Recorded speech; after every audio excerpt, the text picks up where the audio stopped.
Sir एक आप वो बता रहे थे नीडल वाला केस की। हाँ, ये तो बहुत अच्छा किया आपने पूछा। मैंने आपके उसमें पॉडकास्ट में भी देखा है कि कुछ इस तरह के तंत्र मंत्र की बातें भी बहुत करते हैं। ये वाकई बहुत बड़ी इंटरेस्टिंग कहानी है। जब मैंने सुनाई थी तो यकीन नहीं कर रहे थे कि ऐसा भी हो सकता है। ये यूपी के ज़िला मेरठ का एक थाना लगता है किठौर। अच्छा। किठौर का एक गांव लगता है। एक गांव की लड़की थी, वहाँ पर उस लड़की के अंदर जिन्न आया करते थे। और जब जिन्न आते थे, जैसे जिन्नात बोलते हैं ना, तो जिन्न आया करते थे। तो जिन्न कुछ इस तरह से आते थे कि उसके यहाँ उसे जब पता चल जाता था लोगों को, तो उसके घर में बहुत लंबी लाइन लग जाया करती थी। अब वो कुछ ना कुछ पढ़ के देती थी, कोई बीमार है, कोई कुछ दिक्कत है, तो वो पढ़ के देती थी उससे पानी में या किसी चीज़ में, तो वो आदमी ठीक हो गया। इस तरह चल रहा था। तो उस लड़की के पापा बहुत ज़्यादा खुश थे कि यार मेरी लड़की पे जिन्न आ रहे हैं, और इससे इनकम भी कहीं ना कहीं हो ही रही थी उससे। जो मतलब वो लोगों की हेल्प कर रहे थे। हेल्प भी कर रही थी, वो जिन्न हेल्प कर रहा था लोगों की। अच्छा, क्योंकि हमने ऐसा सुना है कि कभी किसी लड़की के शरीर पे जिन्न लग जाए तो उसकी तबीयत खराब करना, उसको परेशान करना, ऐसा होता। वो उन्हें लगता था कि ये जिन्न अच्छा वाला है, ये मदद कर रहा है। अच्छा। तब लोग आते जाते थे। तो जिन्न की पता कैसे चलता था कि उस लड़की को तकलीफ होती थी, किस शरीर के किसी एक हिस्से में उसे बहुत दर्द होता था, और दर्द होता था तब पता चल जाया करता था कि अब जिन्न बाहर निकलने वाला है। तो जिन्न जब निकलता था वो सुई के रूप में, निडल के रूप में निकलता था। और निडल जो होती थी तो उसे वाक़ई डॉक्टर निकालता था, और निकालने के बाद पब्लिकली दिखाया करता था कि ये रहा जिन्न।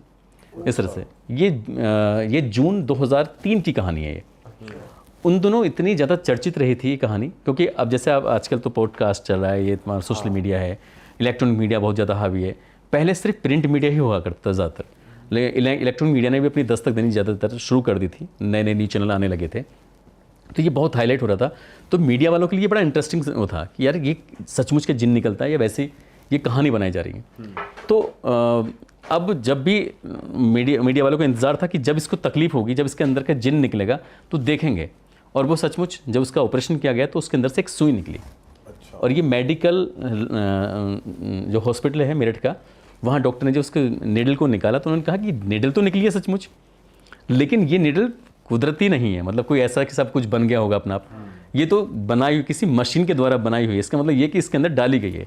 अच्छा। अब ये बात उस ज़िले के एसपी को बहुत ज़्यादा अजीब लगी कि यार इस लड़की के अंदर से इसका मतलब हर बार निडल निकलती है, हर बार सुई निकलती है, तो कोई ना कौन है। तो पहला जो शक गया था वो उसके पापा पे गया था कि इसका मतलब पापा ही ये नाटक कर रहा है, इसके घर पे लोग आते हैं ताकि थोड़ी इनकम जनरेट हो, और ये पागल बना रहा है, मतलब पागल बना रहे हैं, पैसे कमाने के लिए कर रहे हैं। लेकिन जब उसकी गोपनीय रूप से उन्होंने बिना वर्दी के इस मामले की जांच पड़ताल की तो पता चलता है कि लड़की को 7 या 8 महीने पहले बुखार आया था बहुत ज़्यादा तेज़, और जिस जगह की लड़की रहती थी वहीं पास में कस्बा लगता है। उस कस्बे में एक डॉक्टर होता है। डॉक्टर ने उस लड़की का इलाज जब करना शुरू किया तो उसको देखने के लिए, जैसे कई बार होता है ना कि पर्दे के पीछे मरीज़ को देखते हैं, लिटा के देखा तो उसने मरीज़ को देखा तो मरीज़ के अलग अलग हिस्सों को उसने छूना शुरू कर दिया। मरीज़ ने की लड़की की उम्र 14 साल थी, वो बहुत खूबसूरत थी। एक तो होता है ज़्यादा, तो वो उसको देख के थोड़ा लट्टू हो गया। तो उस लड़की ने कोई विरोध नहीं किया, ये सोच के कि शायद हो सकता है कि ये जांच का हिस्सा हो। तो उसे अच्छा सा लगा। उसने 2-3 जांचें लिख दी कि आप कल भी आना, परसों भी आना, ये वो। तो वो लगातार 2-3 दिन तक उसका साथ उसने उसकी बैड टच किया उसकी बॉडी पे हर जगह। लड़की ने इसका बुरा नहीं माना, क्योंकि वो शायद नादान थी और इसलिए उसने इसका फ़ायदा उठाया। अब उसने एक बेहोशी का इंजेक्शन मंगाया, उस लड़की को दिया और उसके साथ उसने रेप कर दिया। अब जब रेप कर दिया तो लड़की अब कुछ भी नहीं बोल पाई। जब उसे 1-8 घंटे बाद या 2 घंटे बाद उसने कहा कि इसको होश आ जाएगा, ले जाओ उसे, घर पास में था। तो उसने उस लड़की के साथ कई बार रेप किया, और ये बात एक तांत्रिक था, उसने देख ली, उसे पता चल गया या अंदाज़ा कि बार बार ही लड़की आ रही है, क्या बात है। तब उसके दिमाग में ये आइडिया घुसा था कि हम इसके अंदर निडल डालेंगे और ताकि ये बार बार विजिट करे। हाँ, ये बार बार विजिट करे, और हम जब इसे निकालेंगे तो बताएंगे कि जिन्न है इसके अंदर। अच्छा, तो उन्होंने मिलके फिर इसमें, वो वैसा डॉक्टर नहीं था पढ़ा लिखा, वो झोला छाप था। अच्छा। इस तरह से 5 लोग शामिल होते हैं और पिछले 6-7 महीने से उसका रेप कर रहे थे वो, और उसके अंदर निडल डालते थे ताकि वो 2-4 दिन के बाद उसे तकलीफ होगी, फिर वो आएगी और उसके बाद फिर हम ऐसा करेंगे। तो उधर जब निडल निकलने वाली बात होती थी तो इलाके में शोर मच गया कि देखो यार उसके तो जिन्न निकल रहा है। तो उस लड़की, वो तो खुद तकलीफ में थी लड़की, और लोग उसका कोई पानी पड़ा हुआ पी रहे हैं ठीक होने के लिए। और पापा को भी उसके पता नहीं चला। जब पुलिस को ये पता चली थी, उसके पापा को पता चली थी, पापा को बड़ा दुख हुआ उसके, और पुलिस को तो बहुत ही दुख हुआ। और पुलिस ने बताते हैं कि उन 5 को खूब जम के कूटा था। अच्छा। तभी से उनकी शिकायत करी थी। उस दौर में जब मीडिया वालों से अगर बात करें तो उन्होंने कहा कि उनको बहुत अच्छे से, आज भी वो लोग हैं जिंदा, वो लड़की भी है। और जेल में होंगे वो या बाहर? अरे बस हमारे देश का कानून ऐसे ही है, इतनी तिकड़मबाजी लगाते हैं लोग, बाहर निकल आते हैं। लोगों का भी मानना पड़ेगा कि कुछ भी मान रहे हैं कि भाई ये तो है कि आदमी कुछ मानने को तैयार है, लेकिन ना कोई जादू है, ना टोना है, कोई नीडल है, ना कुछ नहीं है, सब बेकार की बातें हैं। लेकिन जब मान रहे हैं तो भैया आप मान रहे हैं। हद हो गई यार, बताओ। सर मैं वैसे थोड़ा ऑफ टॉपिक जा रहा हूँ, बट मेरे को जानने की क्यूरियोसिटी है कि ये पानी को फूंक कर देना, ये क्या कॉन्सेप्ट होता है? मैंने काफ़ी सुना है कि ये मस्जिदों में वहाँ पर ऐसे दिया जाता है लोगों की प्रॉब्लम सॉल्व करने के लिए, तो क्या होता है ये? कुछ लोगों को ऐसा लगता है जैसे कि अभी रमज़ान का महीना चल रहा है और मौलाना साहब बहुत देर तक तरावी की नमाज़ पढ़ाते हैं, तो तरावी की नमाज़ जो होती है उसमें कुरान शरीफ ही पढ़ा जाता है, क्योंकि उनको रटा हुआ होता है वो। और जब मौलाना साहब लगातार वो उसके बारे में बोल रहे हैं, एक पारा, 1.5 पारा, 2 पारा इस तरह से पढ़ते हैं, तो वहाँ जो बहुत सारे लोग होते हैं ना, तो मौलाना साहब के पास पहुँचते हैं और जाकर कहते हैं कि मौलाना साहब ये प्लीज़ इसमें फूंक मार दीजिए। तो वो ऐसे फूंक मार देते हैं उसके अंदर, तो उससे लगता है कि उनको कि फ़ायदा देगा ये पानी। तो उस पानी को कुछ लोग पी लेते हैं, घर पे लेके आते हैं।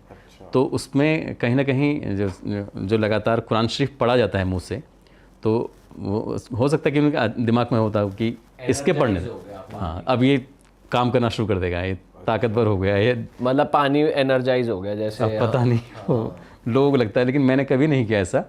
लेकिन मैंने अपनी आंखों से देखा है कि पानी, तेल ये पड़वाते हैं ऐसे के, फिर उसको पी लेते हैं। अच्छा सर, आप एक पाकिस्तान की ट्रू क्राइम स्टोरी बता रहे थे, बड़ी शॉकिंग थी वो बताओ ज़रा ऑडियंस को। वो वाकई जिसने जब उस कहानी को सुना है, तो अक्सर होता ही गया है कि हिंदुस्तान पाकिस्तान में 36 कांगड़ा रहता है, तो इंडियन साथी जो होते हैं वो कहते हैं कि पाकिस्तान में तो ऐसे ही होता है, वहाँ के तो हर तीसरा आदमी ऐसे ही करता होगा। लेकिन वो हर तीसरा आदमी तो खैर नहीं करता होगा, लेकिन वो कहानी वाकई पाकिस्तान के इतिहास की पहली ऐसी कहानी थी। जब लोगों ने सुना था तो उन्हें यकीन नहीं हो रहा था कि ये ऐसा कैसे हो सकता है, लेकिन जिसने किया था, जब उसका इंटरव्यू पाकिस्तान की मीडिया ने किया, तो सचमुच ये बात सही थी। कितने साल पुरानी बात है सर? ये शायद बात है साल 2010 के आसपास की। एक लड़का जिसका नाम रियाज होता है, पाकिस्तान का एक सरगोदा एक जगह लगती है, वहाँ का रहने वाला, और वो शहर जा रहा था कमाने के लिए। ये पाकिस्तान का ही कराची शहर है, वहाँ पर वो जॉब की तलाश में जाता है। कई दिन इधर उधर घूमता है, आखिरकार कराची के एक कब्रिस्तान में एक उसका नाम था वज़ीरा पहले से ही कब्रिस्तान में माली का काम करता था। वक्त पड़ने पर कब्र की खुदाई भी करता था, वक्त पड़ने पर कब्रों की साफ़ सफाई भी करता था, तो वो वहीं पर काम करता था। उसने कहा कि वज़ीरा को एक साथी की ज़रूरत थी, तो वज़ीरा ने अपने साथ उस लड़के को रख लिया। तो ये ऐसे लगातार कई साल तक वो उसके साथ रहा, लेकिन बीच बीच में क्या होता था कि वो अचानक से गायब हो जाया करता था। रियाज नहीं, वज़ीरा पहले से काम कर रहा था।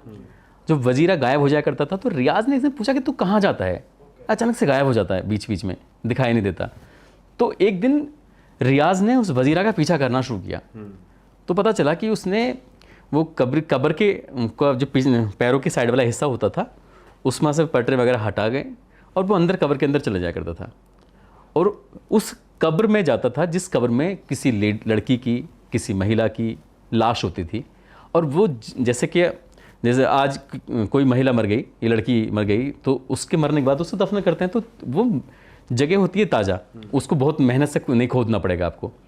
तो इस हिसाब से वो कब्र के अंदर गया, और अंदर जाने के बाद उसके साथ आधा घंटा, 1 घंटा, 1.5 घंटा जो भी होता था वो वक्त बिताया करता था।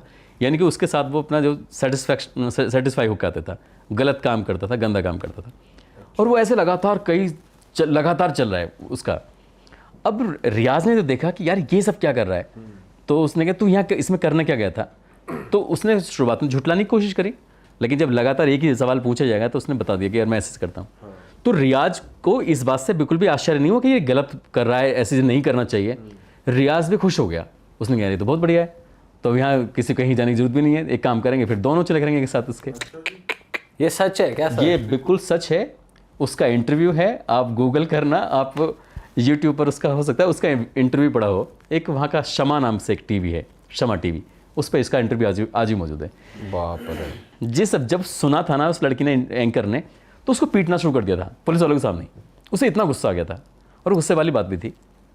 ऐसे वक्त आगे चलता रहा और वो इंतज़ार करते थे कि कब लड़की की लाश आएगी, कब महिला आएगी, कोई औरत आएगी, कोई दिख जाया करता था, पता चल जाया करता था। उनके बताते हैं कि वहाँ की खास किस्म का उस पर कफन आता था, तो उससे पता चल जाया करता था कि ये लड़की की लाश है या औरत की लाश है या फिर आदमी की लाश है। तो ऐसे इनके बीच में चलता रहा। एक दिन उसको अचानक, क्योंकि वो नशा भी करता था, जैसे ड्रग्स वगैरह लेना या कुछ सूखा नशा, कई तरह के नशे होते, तो नशा करता था, तो वो नशे की हालत में ही सब करता था। शायद इसलिए उसे अच्छे और बुरे का कभी एहसास नहीं हुआ, और इसी चक्कर में उसको बीमारी लगती है और बजीरा मर जाता है। अच्छा। बजीरा जो था वो पहले से जो है उस मालिक का काम करता था, कब्र की खुदाई काम करता था, तो वो मर जाता है। अब रियाज बसता है अकेला। जब रियाज अकेला बसता है तो रियाज को लगता है कि यार किया जाए कुछ, तो रियाज ने वैसे ही करता रहा, और इसका भी एक वक्त आगे चलता चला गया, मतलब गुजरता चला कितना टाइम खिंच गया वो सब? गया। 7-8 महीने खिंच गए थे। ये 3 साल तक तो दोनों ने साथ मिलकर सब किया। 3 साल तक ये करते रहे? हाँ, वो इंतज़ार करते थे कब औरत की लाश आएगी और कब उसके साथ करेंगे। उसके बाद फिर नंबर आता है रियाज का। रियाज भी वैसे ही करने लगा, और ये करते करते करते 6-7 महीने का वक्त गुजर गया।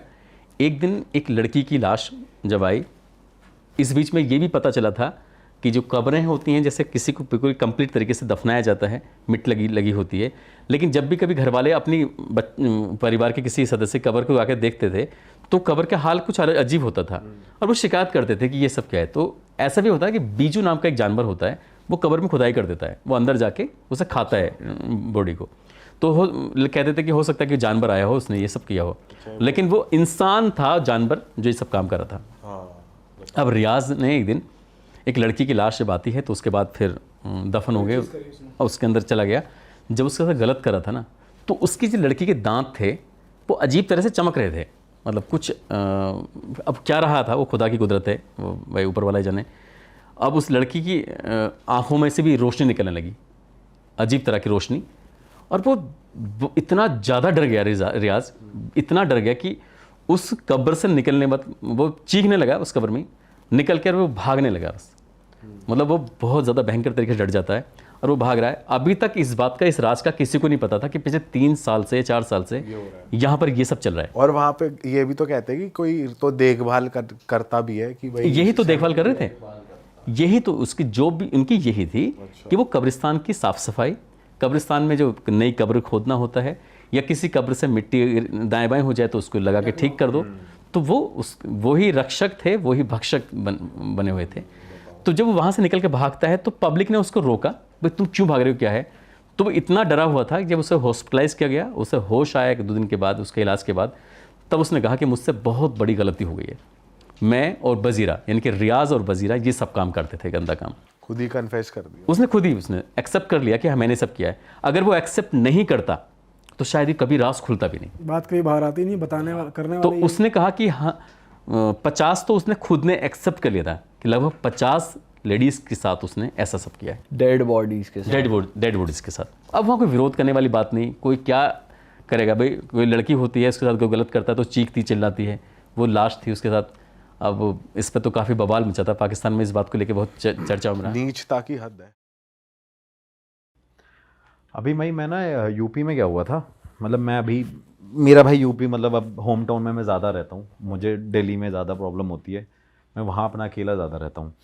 तो भाई मेरे पास एक मेल आता है, मेल में एक बंदे का मेरे पास मैसेज आता है लखनऊ से कि सागर भाई मेरे घर में बहुत बड़ी समस्याएं हैं, और ऐसे ऐसे करके उसने पूरा हिंदी में लिखा हुआ होता है। मैं भाई पढ़ता हूँ, मैं सोचता हूँ कोई होगा बंदा, गांव का होगा, उसने मेरे को मेल किया होता है। मैं पढ़ता हूँ, फिर अपनी टीम को बोलता हूँ एक बार इससे कांटेक्ट कर लेना, क्या प्रॉब्लम है। वो बंदा भाई मुझे बोलता है कि भाई मैं आपका एक्सपेंस दूंगा, आप मेरी कहानी सुनने मेरे घर आओ। अच्छा। हाँ, मैं उसके पास फ़ोन करता हूँ, बात करता हूँ कि सर ऐसी सी बात है, मैं तो आ नहीं पाऊँगा, मैं टीम को भेज देता हूँ, आप उनको स्टोरी बता दो, आपकी जो प्रॉब्लम होगी वो सॉल्व करा देंगे, अगर मेरे बस की होगी यहाँ से कराना तो। क्योंकि भाई मोस्टली जो पूजा पाठ भी मैं कराता हूँ ना, अब लोगों को घर में नहीं करा सकते हम, क्योंकि पूजा घर में किसी की पॉसिबल ही नहीं है। जो लोग बोलते हैं ना हम अपने घर में पूजा करा लेते हैं, क्योंकि आपका मन अशांत ही नहीं होता, आपके माइंड में 100 चीज़ें चलती हैं। मैंने अपनी खुद की पूजा जो कराई थी भाई, एक अभी रिसेंटली नवरात्रे में से पीछे वाले में, मैं पंडित जी के पास 5-10 मिनट बैठता था, क्योंकि मैं नहीं चाहता मेरे पास कोई दूसरा थॉट भी आए।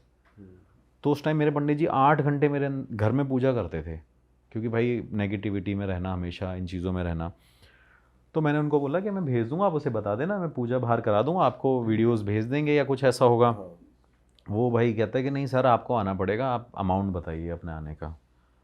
भाई मैं उसे बोलता हूँ सर अमाउंट क्या मांगूंगा, मैं जो भाई लगेगा आने का खर्चा भाई दे देना, और क्या है। हम लखनऊ की बात है, चलो मैं अपना वाराणसी चले जाऊँगा घूमने।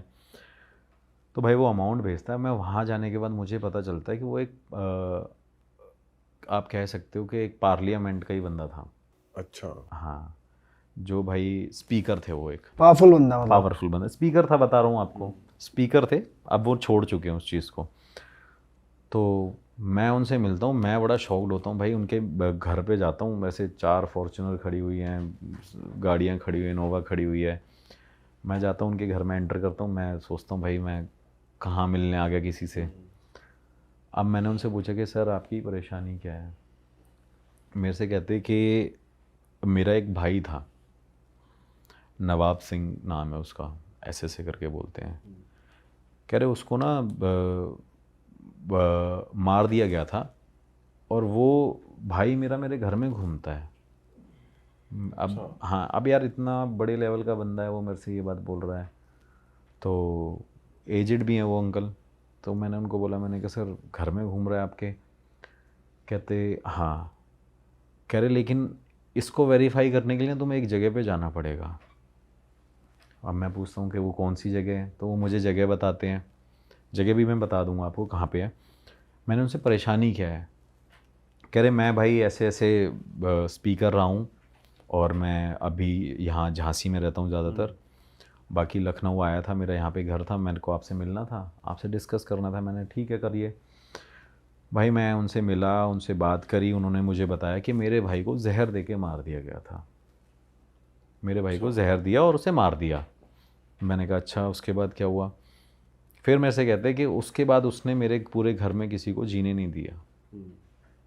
और उस टाइम पे भाई क्या होता था कि जब जब वो घर में लोग उसके रहे हैं, उस लखनऊ वाले घर में, तो उस घर के अंदर उसके भाई की स्पिरिट उन सबको दिखती थी, हर एक फैमिली मेम्बर जिस को। घर में आप मिलने गए थे उसी घर में, सेम घर में? हाँ, कहते हैं हमारे घर में ये स्पिरिट सबको दिखती है, स्पिरिट सबको दिखती है। और क्या कहते हैं, सबसे बड़ी प्रॉब्लम भाई ये है कि हमारे ना सारे काम बंद हो गए। हमारी एक राइस मिल की फैक्ट्री है, वो भी बंद हो गई है। उनकी एक राइस मिल की फैक्ट्री थी, वो भी बंद हो गई है। कह रहे मेरे से जो छोटे वाला बेटा है, वो हर बार सिर्फ ये करता है कि मुझे सुसाइड करना है, मुझे सुसाइड करना है, मैं मरना चाहता हूँ, विदाउट एनी रीज़न। तो मैंने कहा प्रॉब्लम क्या है। कह रहे मैंने हर जगह पूजा पाठ कराई, सब कुछ कराया, हर जगह दिखाया, बागेश्वर धाम भी गया, मैं सब जगह गया, मतलब भेजा होगा अपनी अप्रोच लेके। तो कह रहे मैं वहाँ पे भी गया, लेकिन मुझे लगा कि शायद मेरी चीज़ें ठीक हो जाए। बालाजी भी गया, तो मैंने कहा इससे थोड़ी होगा कि आप गए हो तो चीज़ें ठीक हो जाए। आप अपने घर में पूजा पाठ कराइए, हो सकता है उसे शांति ना मिली हो इंसान को, हो सकता है वो अभी भी क्या कहते हैं, वो अंतिम संस्कार सही अभी ना भी हो। प्रेत योनि में हो। तो मेरे से कहता तो बेटा आप एक काम करो, मेरी हेल्प करो। मैंने कहा सर मैं देखता हूँ। इस बीच में भाई एक चीज़ और है कि उसके घर में जितनी भी लेडीज़ हैं, उनको वो श्राप उसके मरने के बाद हो गया, उनके घर में कोई प्रेग्नेंट नहीं हुआ अब तक। अच्छा। मतलब जैसे उसके बेटे की शादी हुई तो उसको काफ़ी टाइम हो गया, फिर उसी का भाई हो गया, उसके बेटे की शादी हुई, उनका भाई क्या कहते हैं कोई प्रेग्नेंट नहीं हुआ, वो श्राप उनको चढ़ा हुआ था। तो मैंने बोला हो सकता है सर कि उन्हीं की वजह से सब कुछ हो रहा हो। फिर वो मुझे जगह बताते हैं कि अब एक काम करना, तुम इस जगह पे जाना। उसकी वीडियो मैंने डाली नहीं है, मैंने बनाई थी, लेकिन उन्होंने मेरे को लोकेशन बता दी। और ये गांव वालों को भी नहीं पता, ये लोगों को भी नहीं पता कि एक मंदिर में, आप सोचो, एक शिव जी का मंदिर है, हनुमान जी का मंदिर है, उसके अंदर किसी इंसान की तस्वीर लग सकती है? नहीं लग सकती। नहीं लग सकती ना।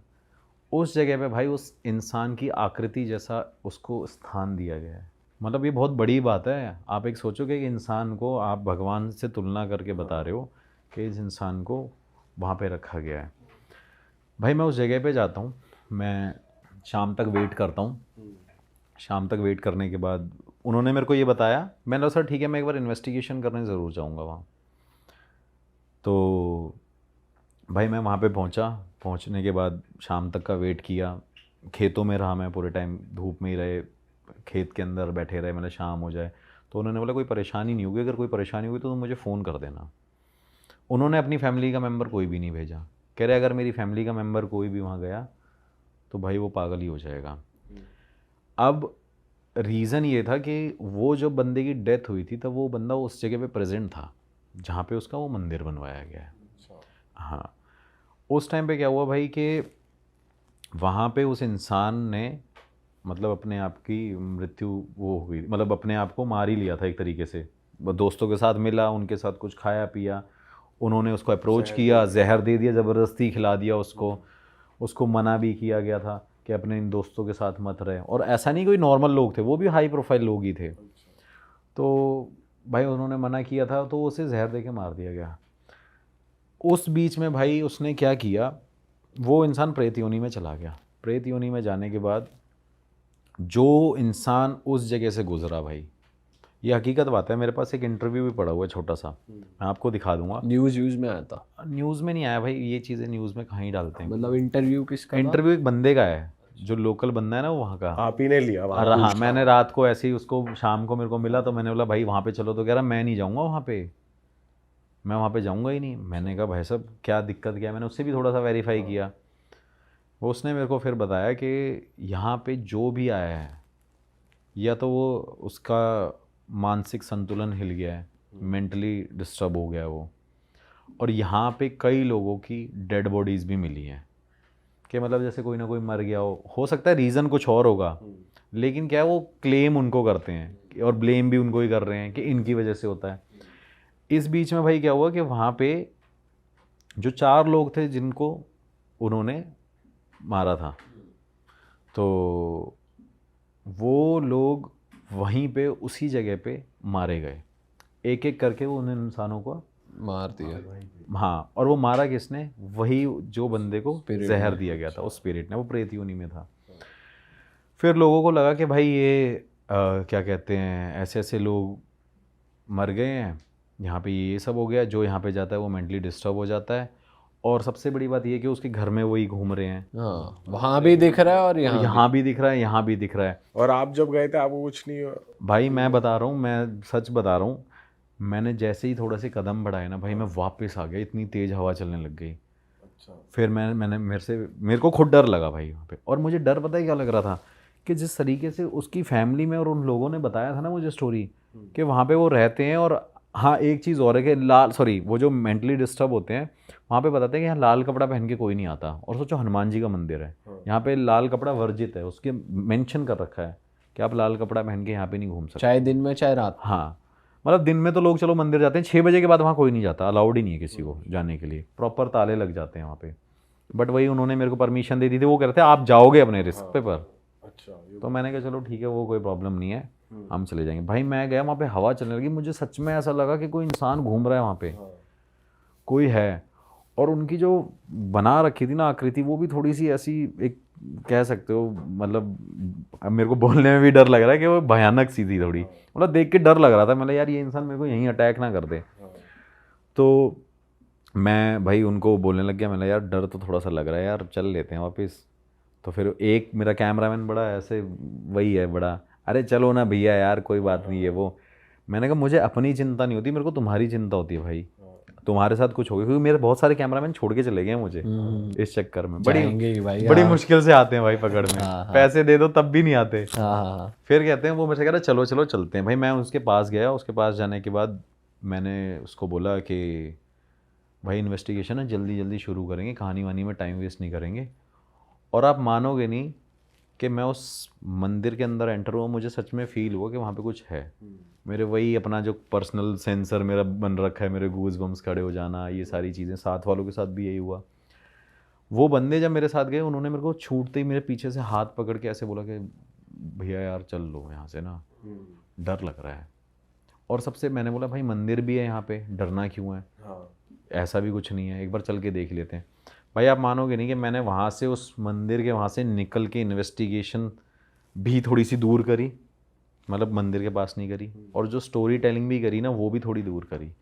लेकिन वहाँ पे जब मैंने वो सवाल पूछे ना भाई कि यहाँ पे ऐसा ऐसा ऐसा सब कुछ है, तो भाई वहीं पे हर एक सवालों के मेरे को जवाब मिले। दूर खड़े होके भी जवाब आ रहे थे? हाँ हाँ हाँ भाई, दूर खड़े हुए मेरे को बोला कि भाई डेथ तो वहीं हुई थी उनकी, पूरा एरिया ही वहीं है उनका, तो मुझे वो आंसर मिल रहे थे। लेकिन एक डर जो मुझे बार बार लग रहा था ना, मुझे लग रहा था कोई अटैक ना कर दे, और ये मैं गलत हूँ कि ऐसा नहीं होगा, लेकिन वो जो डर है ना एक वो अंदर बैठ गया, क्योंकि उन्होंने भी ये बोला और गाँव के वाले बंदे ने भी मेरे को ये बोल दिया कि भाई अटैक ना कर दे। मैंने कहा चलो ठीक है भाई, यहाँ पे एक काम करते हैं, रुक जाते हैं। रुकने के बाद थोड़ी देर बैठे रहे, हम कार में बैठे रहे भाई। अब मैं वो खेतों में अपनी थार लेके गया था भाई, जैसे ही मैं वहाँ पे गया मेरे टायर पंक्चर हो गया था। अच्छा। टायर पंक्चर हो गया, और सबसे बड़ी गलती मेरे से क्या हुई थी कि मेरा स्टेपनी का जो टायर था वो भी मैंने पंक्चर नहीं लगवाया था। वो मेरा किसी इन्वेस्टिगेशन में कहीं करा था, लोगों ने मेरा टायर फाड़ दिया था, मतलब खड़े खड़े, वो भी यूपी में ही। तो मेरे को लगा यार मैं फंस गया भाई। फिर मैंने वहाँ पे वो कार छोड़ के आ गया कि मैंने चल काम करते हैं, कार छोड़ देते हैं, थोड़ा सा रात को यहाँ रुक जाएंगे, और फिर हम वॉक कर करके आगे मार्केट की तरफ निकल गए। मैंने उनको फ़ोन किया, सर ऐसी सी बात हो गई है, मैं यहाँ पे था और मेरे साथ ये हो गया। कह रहे मैं कह रहा था ना तेरे को वहाँ पे है, कह रहे करने वाला मेरा भाई है। अब यार ये बातें ऐसे बंदा सोच बोल रहे हैं वो प्रॉपर कि मेरे भाई नहीं कर कह रहे मेरे भाई ने तो किया है, मैं आपको बोलता रहा हूँ। फिर वो मेरे से कह रहा है ये आपके बस की नहीं है तिवारी जी केस वो करना है। मैंने कहा सर वो तो देखो पता नहीं, ये तो चलो बाद की बात है, वो देखते हैं कि अभी कर पाएंगे कि नहीं कर पाएंगे। भाई उन्होंने फिर मेरे को हेल्प करी कि बोला कि तुम एक काम करो, मार्केट में वहाँ जाओ, वहाँ मेरे नोन के लोग हैं, वहाँ उनसे मिल लेना और वो तुम्हारी हेल्प कर देंगे, और उनको फ़ोन कर रहा हूँ मैं। भाई हम वहाँ पे रात को 2-2:30 बजे उनके पास पहुँचे। उनके पास जाने के बाद उन्होंने बोला कि चाय वाय पिलाई। फिर उन्होंने मुझे भाई स्टोरी बताई कि कह रहा है पूरा गाँव डरता ही है, कह रहा पूरा गाँव ये 6 बजे के बाद इस जगह पे नहीं आता। और उनका भी यही कहना था कि एक इंसान को मंदिर में उस तरीके की एक वो कैसे मिल सकती है प्लेस के, भाई भगवान को पूजो। और वहाँ का रूल है भाई कि आप पहले आओगे तो पहले उन सबसे पहले उनकी फ़ोटो है, फ़ोटो भी क्या है पूरा पत्थर से बना रखा है कि पहले भाई इनको पूजना है, अगर आप इनको नहीं पूजोगे और यहाँ पे रह नहीं सकते। ये भी एक वहाँ का वो है कि भाई आप यहाँ पे रह भी नहीं पाओगे अगर इनको नहीं पूजोगे। तो लोग क्या करते हैं, दिन में जाते हैं, उनको पूजते हैं, फिर भगवान को पूजते हैं, फिर आते हैं। उन्होंने भाई मेरे को ये स्टोरी बताई, मैंने कहा चलो यार इतने लोग बोल रहे हैं तो भाई हो गई। फिर मैंने सर मेरे को तो ऐसे ऐसे साइन मिले वहाँ पे नेगेटिव एनर्जी के, तो मेरे से कह रहे पता नहीं तुम कैसे बच के आ गए हो और तुमने ये गलती क्यों करी। तो मैंने सर ने बोला था, कह रहे सर की तो जीवन ऑलरेडी ख़राब हो रखा है इनके चक्कर में, और तुम क्यों करने आए हो, क्योंकि गांव के लोग तो यार करते ही है ना, उनको इतना पता नहीं होता। तो उन्होंने मेरे को बोला, मैंने कहा चलो ठीक है। मैंने फिर भाई क्या किया, नेक्स्ट डे वही अपना बंदा लेके गया, टायर खुलवाया, ट्रैक्टर से आगे रोड तक लेके आया। रोड पे लेके आने के बाद मैं कार लेके निकला, मैं वापस पहुंचा लखनऊ उनके पास। मैंने उनको फ़ोन किया, सर मैं लखनऊ आ रहा हूँ और मैं देखता हूँ कि इसको कैसे करना है। मैंने कहा सर यहाँ पे तो कुछ है। कह रहे मेरे साथ भी, और कह रहे तुम वहाँ पे इन्वेस्टिगेशन कर रहे थे, मेरे घर में भी वो घूम रहे थे। मैंने कहा यार, मैंने बोला सर ऐसे क्यों बोल रहे, मैं तो मेरे को ही डराने में लगे हुए। कह रहे बेटा बात ये नहीं है, मैं हंस के भी बोल रहा हूँ, जैसे अभी हम भी हंस रहे हैं। कह रहे जिसके साथ हो रहा है ना वो उस इंसान से पूछो। सही बात है। कह रहा मेरे पास इतनी संपत्ति है ना, इतनी प्रॉपर्टी है, कह रहा उसका वारिस नहीं है मेरे पास कोई, मेरे बेटे ये भी मरने वाले हैं, थोड़े टाइम में ये भी मर जाएंगे 10-20 साल बाद। कह रहा इसको संभालेगा कौन, हमारा वारिस कौन होगा, हमारा वंश कौन चलाएगा। तो मैंने कहा चलो ठीक है सर, मैं एक बार काम करता हूँ, पता करता हूँ। फिर मेरे से कहते कि आप एक काम करो, अपने गुरुजी से मेरे को मिलवा दो। मैंने कहा सर वो तो मैं आपको तब बताऊंगा, पहले मैं उनके पास जाऊंगा, फिर उनसे पूछूंगा, क्योंकि आप एक रिस्पेक्टेड पर्सन हो। पता चले उन्होंने वो मेरे को बोला कि मैं अभी नहीं मिल सकता, क्योंकि ऐसा होता है भाई, वो कई बार ऐसे वो भी ऐसे होते हैं। क्योंकि मैं उनके पास जाता हूँ ना भाई, वो मंदिर में बैठे रहते हैं, आते ही नहीं है बाहर। 3 बजे उठ जाते हैं, 3 बजे से भाई सुबह तक पूजा कर रहे होते हैं, फिर शाम को 7 बजे खाना खाते हैं, 9 बजे बैठ जाते हैं, फिर 3 घंटे पूजा करते हैं, 3 घंटे सोते हैं टोटल। उनका जब से मैं उनको जानता हूँ, हाँ 3 आवर्स वो सोए हैं आज तक एवरी डे। तो मैंने सर आप रिस्पेक्टेड पर्सन हो, मैं नहीं चाहता कि आपके साथ ये प्रॉब्लम हो। तो मेरे से कहते कि एक काम करो, आप जाके वहाँ पे पता कर लो। तो मैंने सर इतना ही, फिर मैंने बोल भी दिया भाई कि मैंने बोला यार मैं अपना एक्सपेंस क्यों लगाऊंगा। मैंने कहा सर आपको एक्सपेंस देना पड़ेगा जाने का, या तो आप एक काम करो, मैं लड़का भेज दूंगा, इसको आप 5-10 हज़ार रुपये दे देना, अपनी गाड़ी भेज दो, ये जाके वहाँ पे बात कर लेगा, उनको इसको ये जानते हैं। तो उन्होंने बोला नहीं आप ही जाओगे। कई लोग ऐसे भी होते हैं भाई, मेरे को प्रायोरिटी पे लेके जाते हैं गुरु जी के पास, कि यार जैसे जज साहब थे वो प्रायोरिटी पे लेके गए, मेरे को बोल रहे कि भाई आप मेरे साथ ही चलोगे, क्योंकि मैं यार यही थोड़ी करता रहूँगा, यहाँ से उठाऊँ सुबह फिर यूपी जा रहा हूँ, फिर 400-500 किलोमीटर जा रहा हूँ, फिर आ रहा हूँ, मेरे पर्सनल टाइम तो है ही नहीं मेरे पास। तो मैंने उनको बोला कि चलो ठीक है मैं चलता हूँ। वो मेरे को भाई लेके गए, मैं उनके पास बैठा, अब मैं गुरुजी के पास उनको बिठा दिया। अब गुरुजी तब तक आधे 1 घंटे तक वो बैठे हुए थे, लोगों से बात कर रहे थे। जैसे भाई वो वहाँ पे बैठे, उन्होंने छूटते ही उस इंसान का हाथ पकड़ा, जो स्पीकर था, सर का हाथ पकड़ा। सर का हाथ पकड़ते एकदम बोले हाँ भाई ये आत्मा लेके क्यों घूम रहा है अपने साथ में अपने भाई की। तो मैंने ऐसे देखा, मैंने पता नहीं कि आज ऐसे मूडी हैं, वो मूड के ऊपर है, अगर उनका मन आ गया तो वो बहुत बात बता देंगे, नहीं आएगा तो बहुत दो शब्दों की बात करेंगे। तो मैंने कहा गुरुजी ऐसी ऐसी बात है, इनके साथ ऐसा ऐसा हो गया।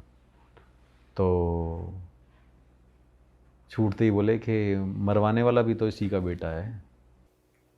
अरे अच्छा। मैं भाई बड़ा शॉक्ड हो गया। वो कह रहे अब आप ये बात सोचो कि कितनी बड़ी बात है, वो अपने बेटे के लिए ये चीज़ को कैसे डाइजेस्ट कर ले कि वो कह रही मरवाने वाला भी तो इसका बेटा है। वो कहता नहीं गुरुजी ऐसा नहीं है। कह रहा वो जो 4 लोग तेरे पिताजी के दोस्त थे ना, उसके साथ मिलके इस तेरे बेटे ने ये कॉन्स्पिरेसी रची थी कि भाई इनको हटाओ, फिर ये प्रॉपर्टी पे टेक ओवर मैं करूँगा, मैं वारिस हूँगा, मैं ये हूँगा, मैं वो हूँगा। ये सारी भाई उनकी गेम थी। गुरुजी ने पहले इतनी सी बात बोली, वो कह रहा नहीं गुरुजी ऐसा कुछ नहीं है, आप गलत कह रहे हो। गुरुजी ने बोला आंखें बंद करो। भाई उसने आंखें बंद कर ली, 5-10 मिनट तक आंख बंद करके गुरुजी ने उसका हाथ पकड़ा हुआ था। गुरुजी ने छूटते ही उनको बोला कि अगस्त की बात है। अब भाई उस बंदे ने हाँ भर दी। वो कहता हाँ अगस्त में हुआ था, 2014 में हुआ था। अब भाई वो कह रहा हाँ भाई 2014 में हुआ था। मैं सामने बैठा हुआ था, मेरा बंदा साथ में मेरा टीम का बंदा था। अब हम क्या करते हैं भाई, जब किसी की बातें सुनते हैं ना, जब मैं गुरुजी की ऐसी बातें सुनता हूँ तो मैं उनको यूँ बोलता हूँ मैं देख ले भाई आज तो बता दिया भाई, ये कर दिया इन्होंने। उस बंदे को वो चीज़ डाइजेस्ट नहीं हो रही थी, लेकिन उस बंदे ने उस चीज़ पे एग्री किया। तो कह रहा तेरा बेटा कहाँ था जब तेरे वो ख़त्म हुए थे। वो कहते बाहर था कि नहीं था। वो कहते हैं हाँ बाहर था। कह रहे तेरे बेटे ने ही किया है। कह रहे ये जो श्राप मिला हुआ है ना तुमको, तुम्हारे परिवार को, अब क्योंकि जो चाचा की फैमिली थी वो तो पूरी बन ही नहीं पाई। तेरे 2-3 बेटे हैं और तेरी जो बेटी है वही चल रही थी। कह रहे उसमें उसने किया था ये सब कुछ, और सिर्फ भाई रीज़न क्या है, प्रॉपर्टी। तो उन्होंने बोला ठीक है गुरुजी हो सकता है। अब वो बंदा भाई रोए वहाँ पे। अब वो भी मुझे बड़ा वो लगे यार कि इंसान ऐसे रो रहा है वगैरह। रोने की ज़रूरत नहीं है, इसमें तेरा कोई वो नहीं है, तेरा कर्म नहीं है, तेरे बेटे का कर्म है। फिर उसके बाद उन्होंने मेरे को वो चीज़ बताई नहीं थी। उन्होंने बोला कि सबसे बड़ी तेरी बहू वही है ना। वो कहते हाँ वो प्रेग्नेंट नहीं हो रही ना। अब भाई उस बंदे को इतना बिलीव हो गया, क्योंकि जब मैं पूरे टाइम उसके पास गया था लखनऊ से वापस गुरुजी के पास आया, इन बिटवीन मैंने गुरुजी से कोई बात नहीं करी, क्योंकि गुरुजी के पास फ़ोन का कोई ऑप्शन ही नहीं है जिससे मैं उनसे कांटेक्ट कर सकूं। एक ही ज़रिया है भाई। मैं कई बार लोगों को भी बोलता हूँ जो मेरे को बोलते हैं ना कि भाई आप गुरुजी से बात करा दो, वो ज़रिया ही यही है भाई। 500-600 किलोमीटर जाओ, फिर बात करो, फिर उसके बाद देखो वो 2 दिन है कि नहीं है, फिर लोकल साइड पे एक होटल ढूंढो 50 किलोमीटर दूर। उन्होंने बोला कि क्या कहते हैं ये चीज़ें हैं कि नहीं है। मैंने कहा सर देखो जो है ना आपके सामने, आपको भरोसा करना हो तो मत करना, वो आपकी मर्ज़ी है, लेकिन मैं तो भाई इनको भगवान जैसा रूप समझता हूँ। ये जब तक मेरे पास हैं तब तक मैं प्रोटेक्टेड हूँ हर चीज़ से, लेकिन जिस दिन ये नहीं होंगे तो मेरे लिए तो ये भगवान का ही रूप है, तो मैं इनको पूजता ही हूँ। फिर उन्होंने उनको सारी चीज़ें बताई कि तुम्हारे घर में वो तुम्हारी बहू प्रेग्नेंट नहीं हो रही, फिर तुम्हारे घर में ये हो रहा है। वो कह रहा है वो तो घर में भी घूम रहा है, वो वहाँ भी घूम रहा है जहाँ ये होके आया है। ऐसे बोल दिया उन्होंने, जहाँ ये होके आया है। तो मैंने कहा हाँ मैं होके आया। तो क्यों गाड़ी बंद हो गई थी तेरी? बहुत धीरे बोलते हैं। गाड़ी बंद हो गई थी तुम्हारी, वो भी पता चल गया। गाड़ी बंद थी वहाँ पे, रात भर परेशान हुए। मैंने कहा जी हाँ। तो कहते वही करवा रहा था, प्रेत योनि में है वो, उसको शांति दो, शांति देने के लिए ये चीज़ें करो।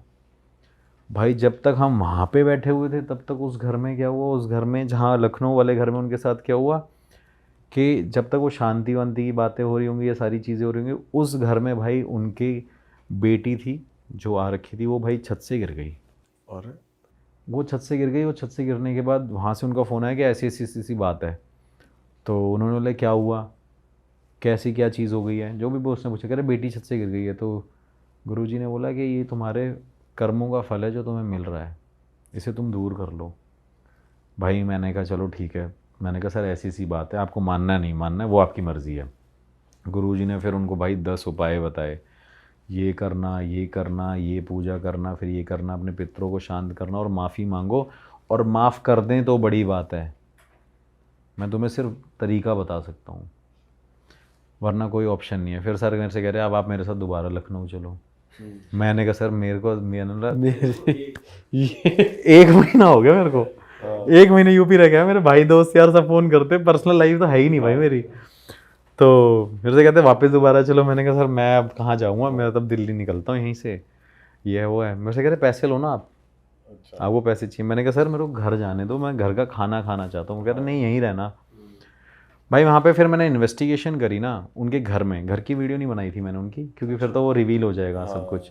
भाई मैंने वहाँ इन्वेस्टिगेशन करी ना, तो वहाँ भी मुझे साइन मिले क्या पता चला, क्या बात कि भाई मैंने पूछा कि यहाँ पे कोई है नहीं है, ये सारी चीज़ें, तो वहाँ पे भी भाई वो एनर्जी के साइन थे। लेकिन ये रिवील नहीं हुआ कि कौन है क्या है, ये नहीं बताया कि भाई हो। हाँ कि 1-1.5 घंटे बाद ही भाई बस वो 3-4 सवाल मिले, यहाँ पे हो, मुझे देख सकते हो, सुन सकते हो। उसके घर वाले भी सामने खड़े हुए थे, उनके सामने सब कुछ हुआ, डिवाइस भी उनके सामने था, सारी चीज़ें उनके सामने थी, उन्होंने ये सब कुछ देखा। और जो उसकी बेटी भाई जो गिर गई थी ना, उसको वो हॉस्पिटल तो लेके गए, उसके हॉस्पिटल ले जाने के बाद उसको क्या कहते हैं वहाँ पे सर में मतलब वो काफ़ी ज़्यादा चोट लग गई। फिर वो मेरे को बोल रहे कि देखो अब मेरी बेटी परेशान है, ये है वो है, ऐसे वैसे।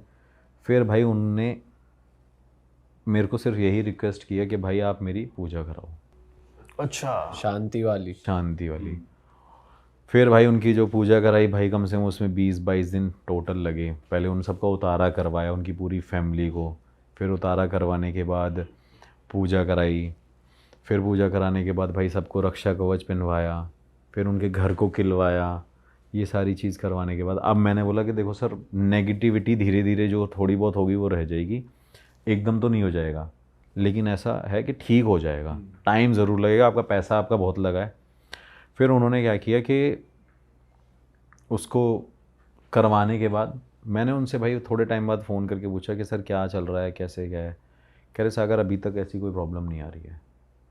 एक प्रॉब्लम सिर्फ ये आ रही है कि वहाँ जो लोग हैं, वहाँ पे गांव में जो लोग हैं जिनको वो स्थान दे रखा है, वो कह रहे हैं वो यहाँ पे भटक रहा है, और कह रहा है कि हमारे साथ अब नेगेटिविटी हमें फील नहीं हो रही है। मैं बहुत रिलैक्स्ड हूँ, हम बहुत सही नींद से सोते हैं, अब हमें प्रॉपर नींद आती है, कुछ ऐसा नहीं होता।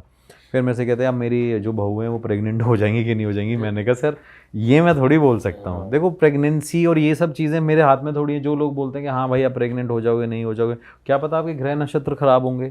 सही बात। तो मैंने कहा सर नेगेटिविटी हटाने का वो है, और अगर हाँ किसी की वजह से आपकी कुछ वो हो रही होगी, अगर हो सकता है तो वो आपको रिजल्ट पता ही चल जाएगा थोड़े टाइम बाद जाके। तो भाई वो उनकी बहुत बड़ी प्रॉब्लम थी। अब कई चीज़ें ऐसी होती हैं भाई, हम कैमरे पे बोलते हैं लेकिन वो बहुत छोटी लगती हैं या बनावटी लगती हैं, लेकिन वही है जिसके साथ हो रहा है भाई वो उस चीज़ को। सही बात है, उसे ही पता होती है इसलिए। अरे वाह, आपने ये वीडियो यहाँ तक देख ली भाई, तुमने हमारी मेहनत सफल कर दिया। तुम ही लोग हो असली रियल हिट। और अगर आपको बहुत मजा आ रहा है ऐसी क्लिप्स में, ऐसी वीडियोस में, तो फटाफट जाइए प्लेलिस्ट पे बिंज वॉच कीजिए, सारी वीडियोस देख डालो और मौज काटो। That is it. हम मिलेंगे नए पॉडकास्ट में, नए क्लिप में। Till then bye bye, see you, take care, do subscribe.